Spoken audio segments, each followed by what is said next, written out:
ラジコン。すごっ。手作りですか？うん。ケンド、次はじゃんけんだぞ。じゃんけん当たり前じゃん。一周したからじゃんけんだよ。一周したら次じゃんけんで、次ケンドだからじゃんけん。そうやってダメ。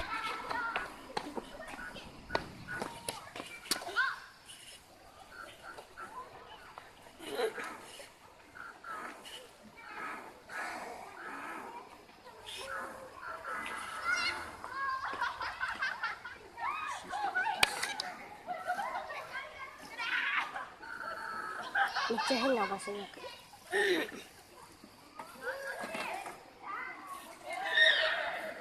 うん、傾く。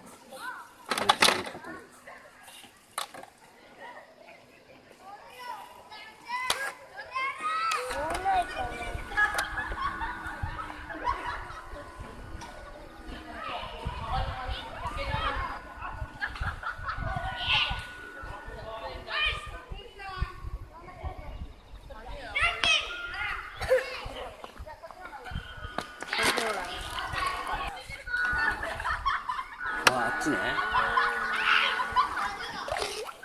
あっちのところまで行ってもいい？いいよ。